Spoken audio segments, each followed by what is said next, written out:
विद्यार्थी मित्रांनो, आता तुमची परीक्षा अगदी जवळ आलेली आहे। तुमच्या पाठ्यपुस्तकामधील कथा विभागामध्ये शोध आणि गढी या दोन कथा तुम्हाला अभ्यासाला आहेत। त्यावर विचारल्या जाणाऱ्या ज्या कृती आहेत त्याविषयीची चर्चा आपण करणार आहोत। कथा या साहित्य प्रकारासाठी एकूण 10 गुण आहेत। त्यापैकी 4 गुण हे तुम्हाला उतारा दिलेला असेल आणि त्या उतार्यामधूनच उत्तरं शोधायची आहेत। त्यामुळे हे 4 गुण तुम्हाला सहज मिळवता येऊ शकतात। याविषयीचा आपण एक वेगळा व्हिडिओ बघूया। पण प्रत्यक्ष कथेवर ज्या कृती विचारल्या जातात त्या 6 गुणांसाठी असतात, म्हणजे प्रत्येक कृतीसाठी 3 गुण असतात। तुम्हाला पर्याय उपलब्ध असतात। पर्यायांपैकी तुम्ही कोणत्याही 2च कृती सोडवायच्या असतात, म्हणजे तुम्ही गढी आणि शोध यापैकी 2ही कथा जर थोड्या तरी लक्षात ठेवल्या तर तुम्हाला अगदी सहजपणे हे 6 गुणांपैकी 5 गुण तर मिळवता येऊ शकतात। तर आपण आता शोध या कथेच्या ज्या कृती आहेत तर त्याकडे लक्ष देणार आहोत। त्या कोणकोणत्या कृती येऊ शकतात आणि तुम्ही कशा पद्धतीने त्याचं उत्तर लिहायचं आहे हे मी तुम्हाला आता या व्हिडिओच्या माध्यमातून सांगणार आहे। आता या कथेमध्ये ज्या कृती आपल्याला विचारल्या जाऊ शकतात त्याच्यापैकी एक कृती अशी विचारली जाऊ शकते की शोध या कथेच्या नायिकेचे शब्दचित्र तुमच्या शब्दात लिहा। अशा प्रकारचं कोणतीही कृती विचारली गेली किंवा प्रत्यक्ष अनूचं व्यक्तिमत्व रेखाटा, अनूचं व्यक्तिचित्र रेखाटा वगैरे अशा प्रकारचं काहीही विचारलं गेलं तुम्हाला तर तुम्ही लक्षात ठेवायचं की अनू ही या कथेची नायिका आहे। सगळ्यात आधी लक्षात ठेवायचं की ही कथा कोणी लिहिली आहे ते तुम्ही लिहिणार आहात। शोध ही कथा वपू काळे यांनी लिहिलेली आहे। हे वाक्य अत्यंत महत्त्वाचं आहे। प्रत्येक उत्तराच्या सुरुवातीला हे वाक्य येणारच। तर हे लक्षात ठेवायचं की शोध या कथेतील कोणतीही कृती तुम्हाला विचारली गेली तर ही कथा वपू काळे यांनी लिहिलेली आहे हे तुम्ही लिहिणार आहात। त्यानंतर अनू ही या कथेची नायिका आहे आणि ही नायिका कशी आहे तर तिचा स्वभाव थोडा विक्षिप्त आहे। वेगळा विचार तिच्या मनामध्ये असतो, त्यामुळे ती इतरांपेक्षा थोडी वेगळी आहे। स्वतंत्र विचार करणारी अशी ही स्त्री आहे आणि ह्या स्वतःचा विचार करत असताना ती काय करू पाहतीये तर तिच्या लग्नाच्या आधीची 5 वर्ष तिला स्वतःला ओळखण्यासाठी हवी आहेत आणि म्हणून ती वडिलांच्या पासून थोडी लांब राहायला तयार आहे। ती स्वतःचं जीवन घडवणारी अशी आहे, स्वतःचा शोध घेणारी अशी आहे आणि तिच्या वेगळेपणाचा तिला शोध घेण्याचा प्रयत्न करू पाहणारी अशी ती आहे। ती नायिका अत्यंत हुशार आहे। डॉक्टर होण्याची तिच्यामध्ये क्षमता होती आणि तरीसुद्धा तिने नर्स होऊन तिच्या रुग्णांची काळजी घ्यायचं ठरवलं। परिचारिका झाली, ती नर्स झाली आणि आपल्या रुग्णांच्या बरोबर, म्हणजे एखाद्या डॉक्टरच्या डॉक्टरपेक्षा सुद्धा नर्स रुग्णांना आवश्यक असते आणि ती त्यांना भावनिकरित्या समजून घेते हे तिला समजलेलं आहे। ती विक्षिप्त असली तरीसुद्धा ती रुग्णांमध्ये गुंतणारी आहे, म्हणजे तिचं मन कोमल आहे। ती सगळ्यांमध्ये गुंतते आहे, त्या पेशंटमध्ये गुंतते आहे। जसं सुनीता ही पेशंट, तिची छोटी मुलगी होती तिच्यामध्ये ती गुंतली होती, ती तिला आवडली होती। तर अशा प्रकारचं तिचं गुंतणं आहे, म्हणजेच माणसं तिला आवडत आहेत। स्वतःच्या विचारांना आणि स्वतःच्या कामाला ती खूप महत्त्व देते आहे। अशा प्रकारची स्त्री आहे जी स्वतःच्या विचारांना महत्त्व देते, स्वतःच्या कामाला महत्त्व देते, म्हणजेच ती ठाम आहे। तिच्या विचारांवर ती ठाम आहे। तिने जो काही निर्णय घेतलेला असेल त्या निर्णयावर ती ठाम आहे। ज्या वेळेला 1 रुपयाची नोट हरवते त्यावेळेला सुद्धा ती नोट मला हवीच आहे म्हणून रात्रीच्या वेळी तिने सगळ्यांना रात्रभर फिरवलेलं आहे आणि ती नोटेचा शोध तिने घेतलाच। अशा प्रकारचं स्वतःचं जे काही ठरवलेलं आहे ते मिळवण्यासाठी प्रयत्नांची पराकाष्ठा करणारी अशी ही स्त्री आहे। तर हे सगळं तुम्ही या उत्तरामध्ये जरूर लिहायचं आहे। तुम्हाला यामध्ये नक्की चांगले गुण मिळतील। आता पुढे अभिव्यक्तीसाठी कृती विचारली गेलेली आहे। आपल्या पाठ्यपुस्तकामध्ये ही कृती विचारली गेलेली आहे। स्वतःचा स्वतंत्र मेंदू घेऊन जन्माला आलेला जीव दुसऱ्याचं ऐकतो, त्या क्षणी तो स्वतःचं अस्तित्व, निसर्गाने जगाकडे पाहण्याची दिलेली नजर, स्वतंत्र नजर हरवून बसतो। याबाबत तुमचे विचार लिहा।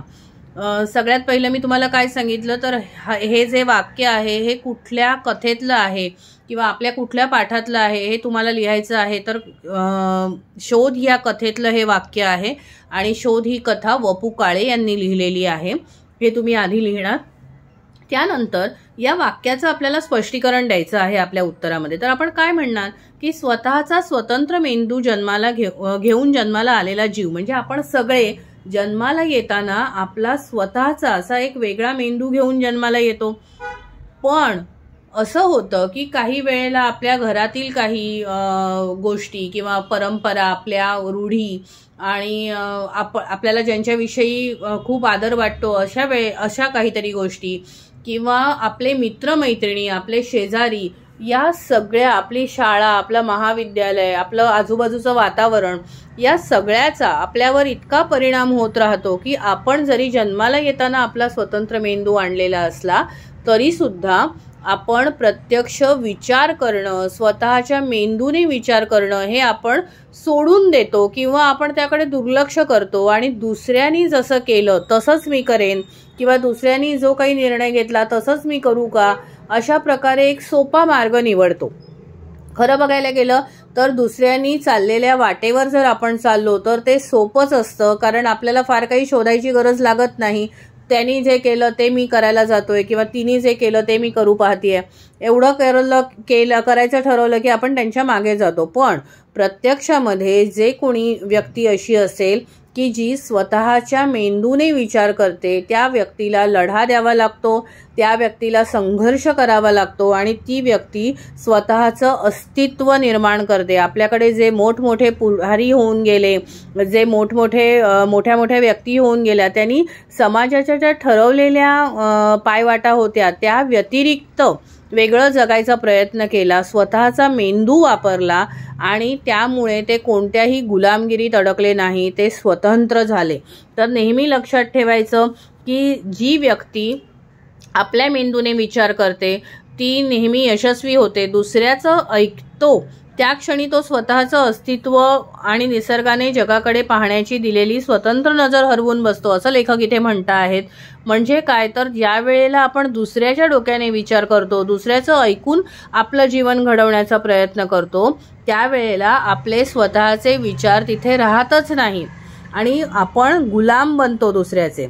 तर आपल्याला ही गुलामी करायची नसेल आणि आपण गुलाम म्हणून जगायचं नसेल तर आपल्याला आपल्या विचारांना महत्त्व देणं आवश्यक आहे. आत्मविश्वासाने मला काय वाटतं हे मांडता येणं आवश्यक आहे. या सगळ्यामध्ये आपला स्वतःवर विश्वास असेल, आत्मविश्वास असेल तरच आपण या गोष्टींवर निर्णय घेऊ शकतो. आपला मेंदू आपण कामाला लावू शकतो. आपण जे काही सकाळी उठल्यापासून रात्री झोपेपर्यंत करत असतो त्यावेळेला प्रत्येक गोष्ट, शरीराची प्रत्येक गोष्ट करण्यासाठी आपला मेंदू कार्यरत असतो. आपल्या मेंदूला आपण सांगतो आणि मग आपण ती गोष्ट करत असतो. अगदी आपण बोलण्यापासून चालण्यापर्यंत, खाण्यापासून ते बसण्यापर्यंत प्रत्येक गोष्ट ही आपल्या मेंदूला आपण सूचना देतो, आज्ञा देतो आणि त्यानंतर आपला मेंदू काम करतो. तसंच आपल्या विचारांना सुद्धा आपण आज्ञा दिली पाहिजे आणि या प्रकारे जर आपण आज्ञा दिली, आपल्या मेंदूवर आपण विश्वास ठेवला तर आपण नक्की यशस्वी होऊ, हे लेखकांना इथे मांडायचं आहे. आणि ही पाहण्याची, दुसऱ्याकडे, निसर्गाकडे, जगाकडे पाहण्याची जी नजर आहे ती आपल्याला हरवायची नसेल आणि आपण चांगल्या पद्धतीने जगायचं असेल तर आपल्याला स्वतःच्या मेंदूचा विचार करायचाच आहे. या कथेमधली जी नायिका आहे अनु, ती स्वतंत्र मेंदू घेऊनच जन्माला आलेली आहे आणि म्हणूनच ती स्वतःचे निर्णय स्वतः घेऊ शकते. आपण सगळेच स्वतंत्र निर्णय घेऊ शकतो, पण आपल्यात तेवढी अनु इतकी ताकद असली पाहिजे, आत्मविश्वास असला पाहिजे, आपण तेवढे धडाडीचे असले पाहिजे. अशा प्रकारचे विचार या कथेतून आपल्याला मिळत आहेत. तर या उत्तरामध्ये तुम्ही हे सगळे मुद्दे मांडायचे आहेत. पुढे याच्यामध्ये तुम्हाला अशी कृती विचारली जाऊ शकते की शोध या कथेतील टॅक्सी ड्रायव्हरने जीवनातील वास्तवाचा घेतलेला शोध तुमच्या शब्दात लिहा. ही कृती सुद्धा तुम्हाला 3 गुणासाठीच विचारली जाणार आहे किंवा जाऊ शकते. तर या अशा प्रकारचं उत्तर लिहिताना सुद्धा पहिलं वाक्य हेच असेल की शोध ही कथा व.पु. काळे यांनी लिहिलेली आहे. या कथेमध्ये ₹1 नोटेचा शोध हे मध्यवर्ती कथानक आहे. ₹1 नोटेपासून हा शोध सुरू झाला आणि तो टॅक्सी ड्रायव्हरनी जीवनातील वास्तवाचा घेतलेला शोध इथपर्यंत येऊन पोहोचला. तर यामध्ये खूप काही गोष्टी घडल्या. ही जी ₹1 नोट आहे ती टॅक्सी ड्रायव्हरची मुलगी सुनीता जी मरण पावलेली आहे आणि तीच नेमकी अनुची पेशंट होती आणि ही छोटीशी पेशंट जाताना तिला ₹1 नोट तिची आठवण म्हणून देऊन गेली. तर या सगळ्या गोष्टी ह्या एकमेकांशी गुंतलेल्या आहेत आणि हा टॅक्सी ड्रायव्हर जो आहे त्याला जेव्हा ही गोष्ट कळते त्यावेळेला तो टॅक्सी ड्रायव्हर म्हणायला लागतो की हातातून काही गोष्टी आपल्या निसटून जातात आणि खरंच काही गोष्टी आपल्या हातात नसतातच. जसं आपल्याला मृत्यू आणि जन्म या दोन्ही गोष्टी आपल्या हातात नाहीत हे त्यांना सुचवायचं आहे आणि त्यामुळे अशा कितीतरी गोष्टी आपल्याला हव्याशा वाटत असतात परंतु त्यावर आपला हक्क नसतो किंवा आपण तो हक्क घेऊन त्याला बांधून ठेवू शकत नाही. काही गोष्टी आपल्या हाताबाहेरच्या असतात असं ते दाखवून त्याचं म्हणणं असं आहे की आपल्या टॅक्सीमध्ये येऊन बसणारी जी माणसं आहेत ती सुद्धा म्हणजे एखादं गिराईक त्याला उतरूच नाही असं वाटत असतं पण तरीसुद्धा शेवटी त्याचं एक स्टेशन येतं आणि एक ठिकाणी येतं आणि ती व्यक्ती उतरते. तर अशा प्रकारे त्यांच्याबरोबरचे जो एकत्र प्रवास आहे तो संपतो. तर अशाच माणसाच्या जीवनामध्ये सुद्धा येणाऱ्या व्यक्ती असतात की ज्यांच्याबरोबर आपला प्रवास एका विशिष्ट वेळेपर्यंतच ठरलेला असतो आणि तो प्रवास खूप लांबावा असं खूप वेळ आपण ह्या व्यक्तीबरोबर प्रवास करत राहावं असं आपल्याला जरी वाटत असलं तरी तो कुठेतरी थांबावाच लागतो किंवा तो थांबतो आणि हे सत्य आपल्याला स्वीकारायला लागतं. तर एक साधा असा अशिक्षित किंवा अशिक्षित आहे की नाही आपल्याला माहिती नाही पण एक साधा माणूस आहे आणि अशा या साध्या व्यक्तीने सुद्धा जीवनाचा एवढा विचार केलेला आहे, जीवनातलं सत्य त्यांनी शोधलेलं आहे. आपली मुलगी गेली आणि आपल्या मुलीला आपण परत मिळवूच शकत नाही तर त्याच्या मनाला काय वाटत असेल. त्याचा काहीच दोष नाही आहे ना त्या मुलीचा काही दोष होता पण शेवटी ते प्रारब्ध होतं की ज्यात ती मुलगी एवढीशी लहान मुलगी देवाघरी गेलेली आहे आणि हे सत्य त्यांनी स्वीकारलेलं आहे. मग त्यावेळेला तो अनुला सुद्धा हे सांगतो आहे की मी जर माझ्या मुलीच्या जाण्याचं सत्य स्वीकारलं तर तुम्हाला तर हे सत्य स्वीकारणं आवश्यकच आहे. तुम्ही ह्या गोष्टी स्वीकारायलाच हव्या आणि असे अनेक पेशंट तुमच्या आयुष्यामध्ये येऊन जाणार आहेत तर त्या प्रत्येकामध्ये गुंतायचं नाही हे जीवनाचं तत्वज्ञान तो अनुला समजावतो आहे. तर अशा प्रकारे जीवनाचे जे वास्तव आहे जे सत्य आहे की जन्म आणि मृत्यू हे जीवनाचं सत्य आहे त्याचा त्यांनी शोध घेतलेला आहे हे आपल्याला कथेतून लक्षात येतं. आता शोध या कथेमध्ये विचारली जाणारी आणखीन एक महत्त्वाची कृती आहे ती म्हणजे शोध या कथेच्या शीर्षकाची समर्पकता स्पष्ट करा. अशा प्रकारची कृती विचारली गेली तरी तुम्ही पहिलं वाक्य लिहिणार आहात शोध ही कथा व.पु. काळे यांची आहे. या कथेचा जो मध्यवर्ती गाभा आहे तो म्हणजे ₹1 नोटेचा शोध.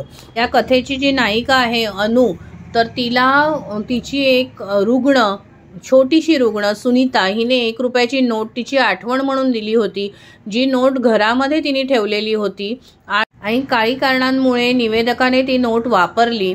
आता अनुच्या घरातून ₹1 नोट वापरत असताना त्याच्या मनामध्ये कोणत्याही प्रकारचा विचार नव्हता परंतु ती नोट अनुसाठी खूप महत्त्वाची होती. म्हणजे त्यामुळे अनुने त्या नोटेचा शोध घेण्यासाठी अपरात्री घरातून बाहेर पडलेली आहे ती आणि हा संघर्ष तिथे निर्माण झाला की ₹1 ती एवढं का करते आहे हे मुळात कोणाला कळत नव्हतं आणि कथानिवेदक मुक्ता अनु असे सगळेजण घराबाहेर पडले आणि त्या ₹1 नोटेचा शोध घेत होते.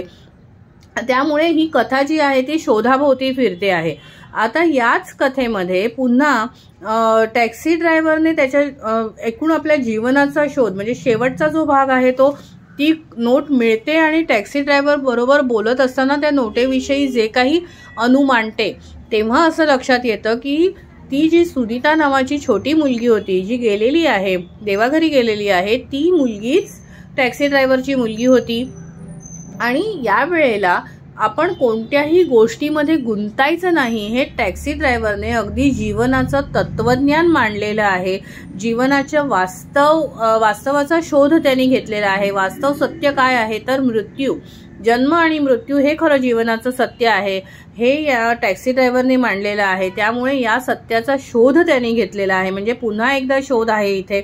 आणि त्याआधी अनुने तिच्या स्वतंत्र व्यक्तिमत्वाचा शोध ह्या कथेमध्ये घेतलेला आहे। तर तो शोध कसा आहे की तिला स्वतःचं अस्तित्व शोधायचंय, मी नेमकी काय करू शकते। ती 5 वर्ष, लग्नाआधीची 5 वर्ष तिला स्वतःला द्यायची आहेत।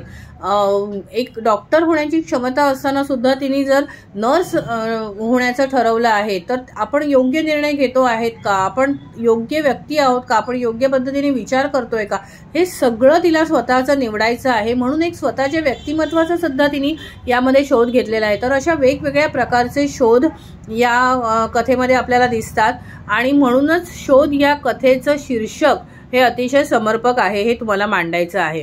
हे मांडत असताना तुम्ही या सगळ्या गोष्टी मांडायच्या आहेत।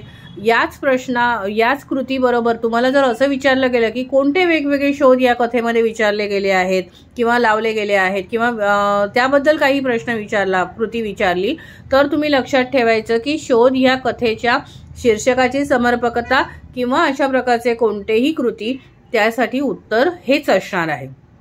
ठीक आहे, या प्रकारे कथा शोध या कथेवर जे जे काही विचारलं जाऊ शकतं त्याचा एक मूलभूत असं आराखडा मी तुम्हाला दिलेला आहे या व्हिडिओच्या माध्यमातून। या व्यतिरिक्त सुद्धा तुम्हाला काही अडचण असेल तर तुम्ही मला विचारू शकता। धन्यवाद।